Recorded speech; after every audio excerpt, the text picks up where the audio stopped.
70 साल से ना तो वो आज़ाद हो सका है और ना ही आज तक ना ये नहीं पता चल सका ना वो पाकिस्तान का हिस्सा है या इंडिया का हिस्सा है। तो उसमें अगर डेवलपमेंट हो रही है और अंडर इंडिया गवर्नमेंट कर रही है तो मेरे मुताबिक जो है ना वो ठीक है। वो एक अलहदा चीज़ है कि वो बाद में जाके हम देखें कि वो आज़ाद होगा या नहीं होगा, लेकिन उनका हक है वहाँ पे डेवलपमेंट होनी चाहिए। अगर रियल स्टेट को वहाँ पे बूस्ट मिलता है तो वहाँ के लोगों को रोज़गार मिलेगा, जिससे उनकी तरक्की होगी। और ना सिर्फ उससे ये कि रियल स्टेट डेवलप होगी, बाकी शोबे जात जो हैं उसमें भी तरक्की होगी। अगर ये किसी खास एजेंडे के तहत है तो फिर ये बिल्कुल गलत है। अगर ये सिर्फ और सिर्फ स्पेसिफिक टू द डेवलपमेंट है तो ये बहुत अच्छी बात है, कश्मीरियों के लिए डेवलपमेंट का काम होना चाहिए। लेकिन ये जैसे लैंड परचेज की आपने बात की, इसके पीछे एक एजेंडा भी हो सकता है। अगर ये है तो बिल्कुल गलत बात है। आज भी आप कश्मीर में जाएं तो वो आपको ये कहता नजर नहीं आएगा कि मैं पाकिस्तानी हूँ या मैं इंडियन हूँ। वो आपको सबसे पहले ये बात करेगा कि मैं एक कश्मीरी हूँ। तो जब तक आप कश्मीरी को पहचान नहीं देंगे, आप उसको ये नहीं बताएंगे कि आप कश्मीरी हो, आप उसको किस तरह कह सकते हैं कि ये आपकी नौकरी है या ये करें या वो करें। ये सारी चीज़ें बिल्कुल बुनियादी हकूक ज़रूर आप उनके पूरे करें, लेकिन सबसे पहले उनको आज़ादी दें।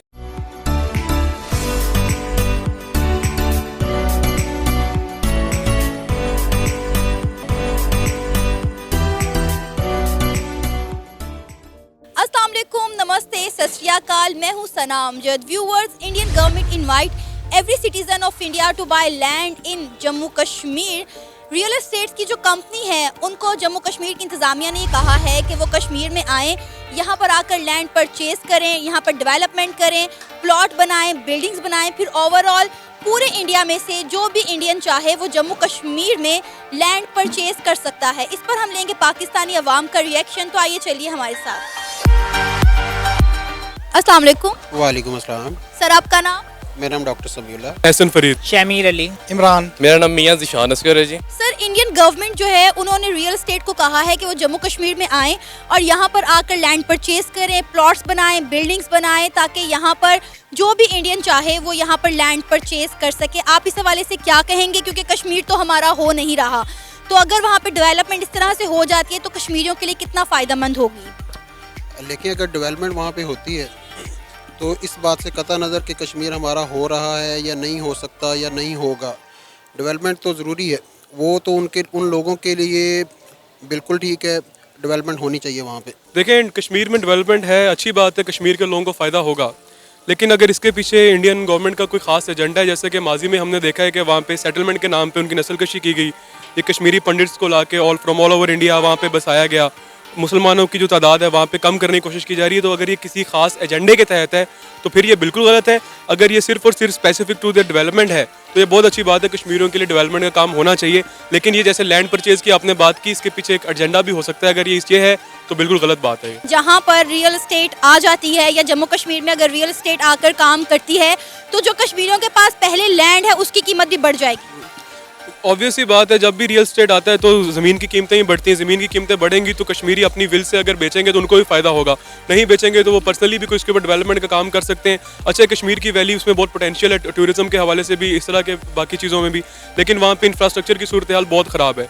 वहाँ पे इंफ्रास्ट्रक्चर आएगा, बिल्डिंग्स बनेंगी, रिजॉर्ट्स बनेंगे तो लोग बाहर से भी लोग आएंगे और कश्मीरियों को, जो वहाँ की यूथ है, जो वहाँ की जो बेसिक पॉपुलेशन है, उनको फ़ायदा होगा ग्रास रूट लेवल पे। जो रियल एस्टेट कंपनीज हैं उन्हें जम्मू कश्मीर की इंतज़ामिया ने कहा है कि वो यहाँ पर आएँ और यहाँ पर आकर लैंड परचेज करें, प्लॉट्स बनाएं, डेवलपमेंट करें, बिल्डिंग्स बनाएं, ताकि अगर कोई भी इंडियन जो है वो ओवरऑल इंडिया से वहाँ पर रिहाइश पजीर भी हो सकता है और वहाँ पे कश्मीरियों के लिए जो है डेवलपमेंट भी होगी।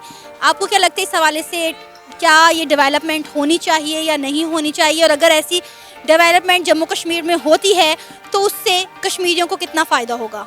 देखिए जी, हर इलाके में डेवलपमेंट होना तो बहुत ज़रूरी है और पिछले 70 साल से ना तो वो आज़ाद हो सका है और ना ही आज तक ना ये नहीं पता चल सका ना वो पाकिस्तान का हिस्सा है या इंडिया का हिस्सा है। तो उसमें अगर डेवलपमेंट हो रही है और अंडर इंडिया गवर्नमेंट कर रही है तो मेरे मुताबिक जो है ना वो ठीक है। वो एक अलहदा चीज़ है कि वो बाद में जाके हम देखें कि वो आज़ाद होगा या नहीं होगा, लेकिन उनका हक है वहाँ पर डेवलपमेंट होनी चाहिए। और उसके लिए हम किसी को रोक नहीं सकते। अगर हम अगर उन्हें रोक सकते हैं तो फिर हम आज़ाद करवा लें, ठीक है।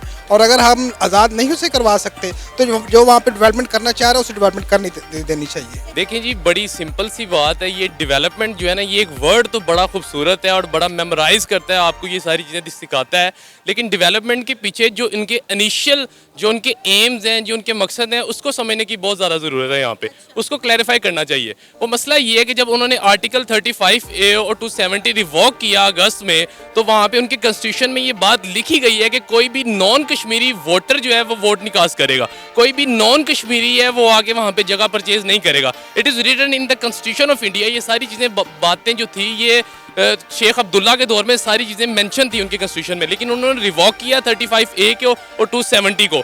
उसके बाद नतीजा ये निकला कि अब वो वहाँ पे रियल एस्टेट लाना चाहते हैं। रियल एस्टेट के पीछे जो मकसद है ना, वो बड़ा एक क्लियर मकसद है। वो ये है कि वहाँ पे वो आबादकारी करना चाहते हैं हिंदुओं की। अब वहाँ पे बेसिकली जो हमारी पॉपुलेशन है मुस्लिम्स की, वो बहुत ज़्यादा है, 70% मुस्लिम है, बाकी वहाँ पे हिंदू पंडित हैं। अब वो चाहते ये हैं कि वहाँ पे आबादकारी हो, आबादकारी के नतीजे में वहाँ पे जो हिंदू इन्हेंसमेंट ज़्यादा हो जाए, जैसे ही वो ज़्यादा हो जाएंगे तो जो भी गवर्नमेंट बनेगी वो प्रो हिंदू गवर्नमेंट होगी, और उससे ये होगा कि हर किस्म के जो भी कवानीन हैं वो लाना चाहते हैं वो इजीली उसको जो है ना कि ले आएंगे। अगर रियल एस्टेट को वहाँ पे बूस्ट मिलता है तो वहाँ पे जो अनएम्प्लॉयमेंट है, बेरोजगारी है, वो भी ख़त्म होने के चांसेस है। जी बिल्कुल ठीक है, ऐसे ही है। अगर रियल एस्टेट को वहाँ पे बूस्ट मिलता है तो वहाँ के लोगों को रोज़गार मिलेगा, जिससे उनकी तरक्की होगी, और ना सिर्फ उससे ये कि रियल एस्टेट डेवलप होगी, बाकी शोबे जात जो हैं उसमें भी तरक्की होगी। ये तो ऑब्वियस सी बात है, जब भी रियल स्टेट सेक्टर जहाँ पे भी जाता है वो रोज़गार के मौके बहुत पैदा करता है, वहाँ पे लोगों को जॉब्स मिलती हैं, जो लोग अनएम्प्लॉयड है, बेरोज़गार है, अच्छा है, उनके घरों का खर्चा चलता है। तो ये एक अच्छा इकदाम है अगर इसको वो लोग अच्छी नीयत से करें। डेफिनेटली एक वहाँ पे बेरोज़गारी ख़त्म हो सकती है, क्योंकि वहाँ पे जब गवर्नमेंट जाएगी वहाँ पे अगर वो फैसिलिटेट करती है लोगों को और वहाँ पे उन्हें अपॉर्चुनिटीज़ देती है और वो अवेल करते हैं, तो इससे बेरोज़गारी भी कम हो सकती है। वहाँ पे वो कश्मीरियों के लिए बहुत अच्छा डेवलप स्टेप होगा ये। अगर रियल एस्टेट को जम्मू कश्मीर में बूस्ट मिल जाता है तो वहाँ पे बेरोजगारी भी ख़त्म हो सकती है। क्या कहेंगे आप इस हवाले से? देखिए जी, आप अपने मुल्क में बेरोज़गारी देख लें, अगर तो आपने बेरोज़गारी देखनी तो अपने मुल्क में देख लें कि इस गवर्नमेंट के आने के बाद कितनी बेरोज़गारी हो चुकी है, ठीक है। और अगर वहाँ पे अगर उन्हें सहूलियात मौके मिल रहे हैं ना उनको काम करने के लिए, तो बिल्कुल उनको देना चाहिए, ठीक है। मेरा तो मौक़िफ़ ये इस बात पे है कि आज़ाद हो या ना हो वो एक अलहदा बात है, लेकिन इसको वहाँ के लोगों के डेवलपमेंट के लिए अगर कोई कुछ करना चाह रहा है तो वो होना चाहिए, और वो जो भी उसके लिए बेहतरी कर सकता है वो होना चाहिए। देखिए, एक बात यहाँ पे बड़ी आपको मैं क्लैरिफाई कर दूँ, आप मेरी बड़ी मोहतरम है, यहाँ पे बात डेवलपमेंट की नहीं है, या दूसरी बात ये कोई वो चीज़ नहीं है कि खुशनुदी या कश्मीरियों को कुछ मिले। कश्मीरियों को अगर कुछ देना है तो जो self of right of determination है, जो कि अक़वाम मुत्तहिदा में उनकी बात चल रही है कि वहाँ पे रेफरेंडम होगा, आप रेफरेंडम करवा के पाकिस्तान के साथ भी ना इल्हाक करें। जो कश्मीरीज डिमांड करते हैं, जो उनकी फर्स्ट डिमांड है, वो आप उसको फुलफिल करें। डेवलपमेंट कश्मीरियों की असल तो यही है ना कि उनकी आज़ाद रियासत दी जाए। अगर मुसलमानों को ये कहा जाता कि जनाब आप आज़ाद रियासत का जो बात छोड़ दें, यहाँ ही आपको डेवलपमेंट कर देंगे, या आपको 1/3 रिप्रेजेंटेशन असम्बलीज में दे दी जाएगी, तो कायदे आज़म का तो मकसद ही खत्म हो जाता। तो बेसिकली सबसे बड़ी डेवलपमेंट जो है वो आज़ादी है। अगर आपने आज़ादी हासिल करनी है, डेवलपमेंट की बात बाद में आएगी, पहले आप बंदे को आज़ाद तो करें। अगर आप ओप्रेस्ड बंदे को दबा के वहाँ पे डेवलपमेंट के नाम पे हिंदू आबादकारी लाना चाहते हैं तो आपकी मर्जी है, ये डेवलपमेंट नहीं है, ये सिर्फ एक धोखा है। इंडिया एक डेवलप कंट्री है, तो डेफिनेटली अगर कश्मीर में भी डेवलपमेंट होगी तो वहाँ पे एजुकेशन, IT, हर सेक्टर पर काम होगा। क्या लगता है कि आने वाला अगर ये मामला अच्छे तरीके से हो जाते हैं तो कश्मीरियों का फ्यूचर कितना ब्राइट नज़र आ रहा है आपको? देखिए, कश्मीरी एक मेहनती कौम है, 70 सालों से अपनी जंग के लिए वो लड़ रहे हैं। जो कौम 70 साल से लड़ सकती है उससे ज़्यादा साबित कदम कौम कोई और नहीं हो सकती। तो अगर तालीम आएगी वो तालीम भी हासिल करेंगे। अभी वो हथियार उठाकर लड़ रहे हैं, कल वो कलम उठाकर लड़ेंगे। तो दोनों सूरतों में ये हमारे लिए भी अच्छी बात है, उनके लिए भी अच्छी बात है।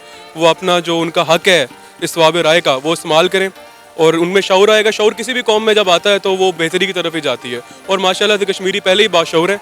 वो उनको पता है अपनी आज़ादी कैसे हासिल की जाती है, कलम से करें, तलवार से करें, हथियारों से करें, एक ही बात है। सबसे पहले तो है ना इंडियन गवर्नमेंट की ब्रुटैलिटी है। अगर वो उसको कम करके उन्हें इंडिपेंडेंटली वो माहौल देती है, वो प्रोवाइड करती है कि वहाँ पे आके एजुकेशन लें, अपने आप को डेवलप कंट्री, अपने डेवलप नेशन बनाएं, फिर तो ये एक बढ़ता स्टेप है। लेकिन अगर वो ब्रुटैलिटी नहीं कम करती, अगर वहाँ पे जाने के बावजूद भी उनके ऊपर जुल्म व तशद्दुद के बावजूद भी उन्हें जुल्म व तशद्दुद के नीचे रह के पड़ना है, वो कैसे वो अवेल करेंगे इस बात को। तो सर अच्छी बात नहीं है कि कश्मीरियों को एक डेवलप स्टेट जो है मिलेगी, क्योंकि अभी रिसेंटली पता चला है कि 7,000 पाकिस्तानियों ने इंडियन सिटीजनशिप के लिए अप्लाई किया है। अगर यहाँ से पाकिस्तानी हिंदुस्तान जाकर रहने को तैयार हैं, तो अगर कश्मीरियों के लिए एक जो स्टेट है वो डेवलप हो जाएगी तो डेफिनेटली वो कश्मीरी फिर पाकिस्तान का हिस्सा क्यों बनना चाहेंगे?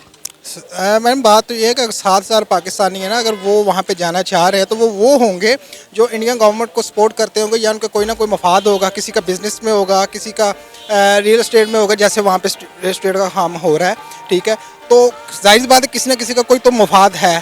सर जैसा कि हम सब जानते हैं कि इंडिया एक डेवलप कंट्री है, एजुकेशन IT हर लिहाज से इंडिया पाकिस्तान से बहुत आगे है। अगर इंडिया वाकई में एक पॉजिटिव पर्पस के तहत जम्मू कश्मीर में डेवलपमेंट करता है तो आपको नहीं लगता कि कश्मीरियों का लाइफस्टाइल चेंज हो सकता है? देखिए कश्मीरियों का लाइफस्टाइल चेंज बिल्कुल हो सकता है। आपकी बातें बहुत ज़्यादा महरूमी हैं वहाँ पे।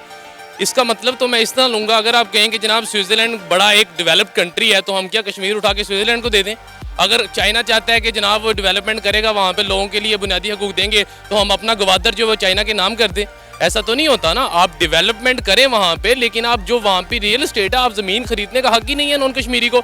नॉन कश्मीरी वहाँ पे वोट नहीं कर सकता। ये कॉन्स्टिट्यूशन के अंदर रिटर्न चीज़ें हैं जो ऑलरेडी आज से नहीं, आज से 70 साल पहले से की गई हैं। ये उन्होंने आगे अब आ गया है गस में जो है ना कि इसको रिवोक कर किया है आर्टिकल 270 और 35A को। इससे पहले तो ऐसा कुछ नहीं था। अगर आपने वाकई कश्मीरियों के लिए कुछ करना है, या आप जनाब हिंदू राज से बाहर निकल के नरेंद्र मोदी साहब कुछ करना चाहते हैं, तो कश्मीरियों को जो उनका हक है, आज़ादी है, वो दे। सेल्फ ऑफ राइट डिटर्मिनेशन जो वो उनको दें, उनको जनाब उनको प्रॉपर्ली रेफरेंडम के तहत उनको एक मौका देंगे, वो अपना खुद चुने कि उन्होंने पाकिस्तान के साथ इल्हाक करना है, उन्होंने इंडिया के साथ करना है, या एज अ इंडिपेंडेंट स्टेट उन्होंने रहना है। ये तो उनका हक है ना, आप पहले बुनियादी हक तो उनको दें। ये था मेरा आज का प्रोग्राम। आपने जानी पाकिस्तानी अवाम की राय। आप भी अपनी राय का इजहार कर सकते हैं नीचे दिए गए कमेंट सेक्शन में। इसी के साथ मुझे इजाज़त दें, पर जाने से पहले मेरे चैनल को सब्सक्राइब करें, वीडियो को लाइक करें और शेयर करें। अल्लाह हाफिज़।